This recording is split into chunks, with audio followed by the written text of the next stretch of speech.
Hey everybody, Shawn Tubbs here. Thanks for tuning in. This is the Xsonic Xtone Smart Stomp. Now, what is this thing? Well, what it is a next level audio interface for your guitar. It's capable of sample rates all the way up to 192K, and that is just an insane amount of Ks. Now, we all know that you can use several different computer-based programs now for guitar tones or amp modeling. And I'm just looking at them here. You can use Jam Up, you can use Bias Effects, which is what I'm using for this demo. You can use Guitar Rig, Amp Kit, Revolver, Amplitube. There's just so many that you can use. But for me, being so new to this game, the thing that always made me kind of turn away from computer-based anything was honestly the interface. And I just didn't feel like it was usable enough for a live situation especially, or a fly-out situation, or even a studio situation. And they've really answered that with this because it's such high audio quality. And as I said, the sample rate is through the roof on it. So it doesn't get much better than this, but it actually does, because what this allows you to do is you've got switches on it that are going to allow you to assign MIDI controller numbers to certain functions within the programs that you're using. And I'm going to get into that in the demo. Now, the way I'm going to use it is based on how I would want to use it, which is taking advantage of the balanced out on this, because it really sounds great. So if I took this and my laptop, or even this and maybe an iPad to a gig, I could literally show up with just this, just my laptop, and run the balanced out straight to the console and get all the great tones I want to get. Now, there's other ways you can run it, but that's the way I'm going to show you guys, because it's got routing for left and right outs. I mean, you could run this into the inputs of 2 amplifiers if you wanted to, or just 2 power sections, or 2 inputs.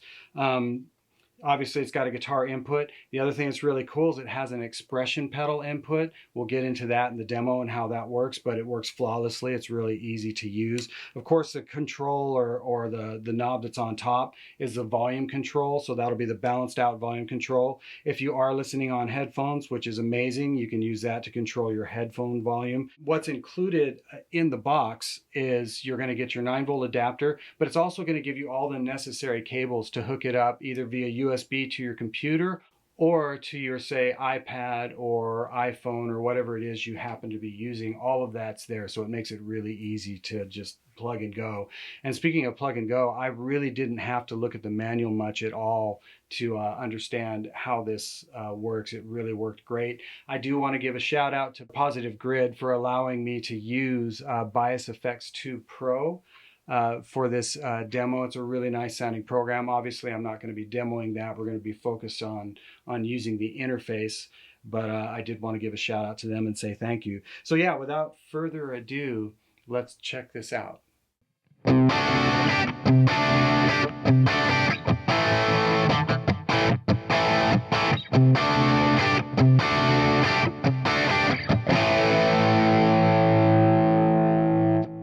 Okay.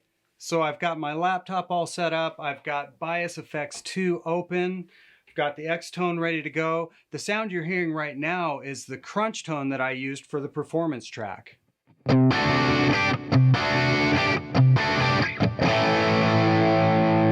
what I thought I would do to start is show you guys how I got through the 3 basic sounds that I used. It was a very clean tone, to a crunch tone, to a solo tone, and how I manipulated certain things within those presets using the Xtone.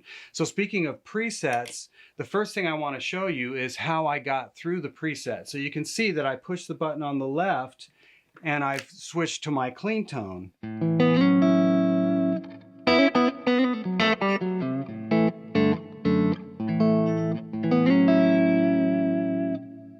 And the way I programmed that was really simple. I just went into MIDI controls, and it's going to vary obviously depending on what program you're using, but this is what I did using Bias Effects. I go to MIDI setting, MIDI control assignments, and then you can see right here you've got your preset down and preset up. Now you can see they're already assigned to controller 10 and controller 11, but let's say they weren't. So all you would do, if you want the left button on the Xtone to be your preset down, you could just simply hit learn. It'll wait for the input and you hit that button and it knows. And it would be the same thing for your preset up.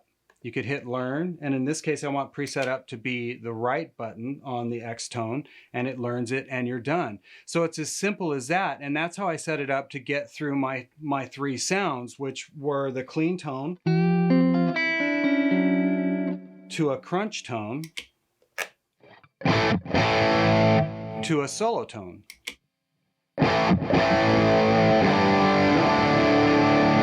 So it's that easy, it's that simple to set up. And oh, by the way I'm running this is using the balanced out. It was important to me to run it that way so you guys could think of it more in not just a session or recording situation, but also in a live situation. So I'm running balanced out into my Apogee Quartet interface straight to the old TV set back there. Okay, so now we know how we did the presets. I'm going to go back to my clean sound. So I'm going to toggle the other way using the preset down and show you what I did within that, because I can still use my center switch to turn things on and off. So right now we're just hearing reverb. What if I want to turn on a delay? Well, I assigned a delay on and off to the center switch on the Xtone.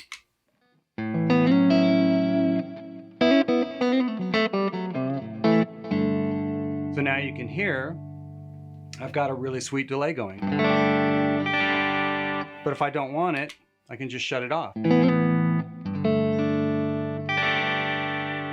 Now the other thing you can do, now this is something you don't have to do, but it's something I discovered. There are different modes in the Xtone that would be usable for different types of programs, but what I realized is in those three modes, you're getting new controller numbers per switch. So I started looking at that and I thought, well, what if I toggle to the blue mode by holding down the center switch? Now I'm in the blue mode.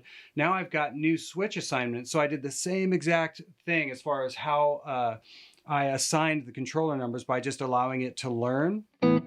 So within the same program now, I can turn the reverb off. Now we've got just delay. Or I can turn the reverb back on. And then I can toggle back to the green mode just by holding down the left switch. Turn my delay on and off.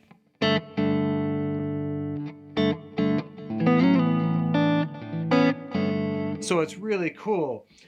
So going from that to my crunch tone, which is what I would want to do live, I hit my preset up, which is on the right. Now I'm on my crunch tone, which is kind of a British crunch thing.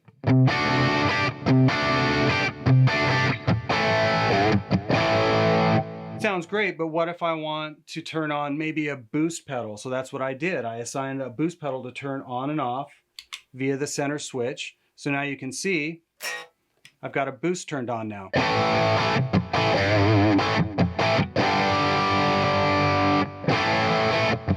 That's off, on.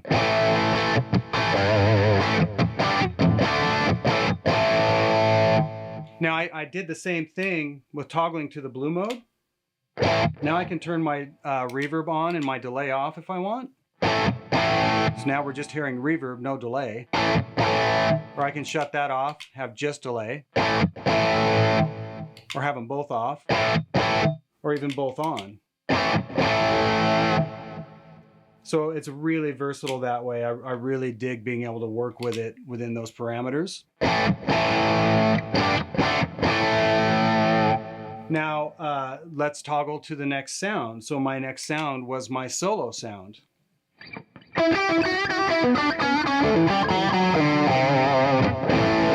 So it's darker, it's got more gain. I've already got a boost turned on.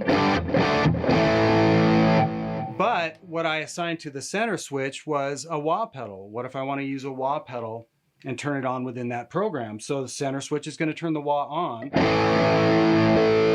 And then I can use my expression pedal to sweep the wah pedal.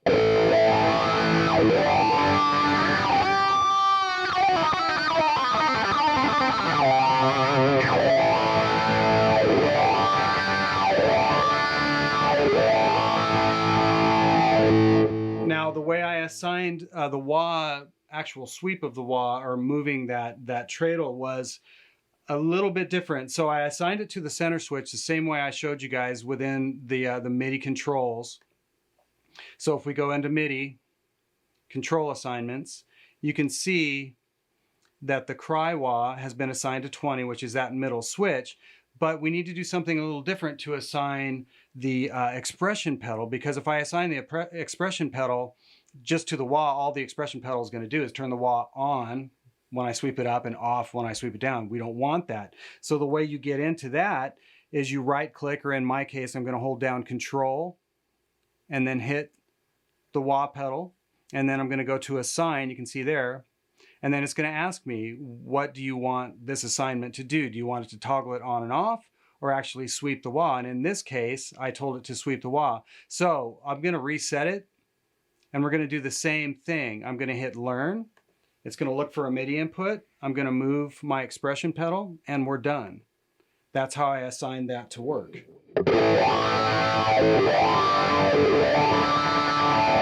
It's really cool, and then I can of course shut the delay back off. Now, speaking of expression pedals, let's go back to my clean sound, because I just thought of this. Why don't we try it?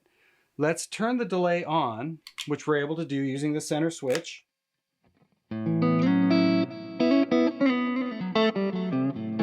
What if I want to assign the expression pedal to maybe turn the delay volume up and down? So let's do that. I'm going to hold down Control. I'm going to go into the assignment, and I'm going to assign it. So see, I can choose, do I want to change the blend, the level, the feedback, chorus, depth, whatever I want. In this case, let's assign it to change the level. So same thing, I'm going to hit Learn. I'm going to sweep the controller, and we're done. And well, hopefully we're done. Oh yeah, we got it. So now the level's off, and I can start turning it up with the expression pedal.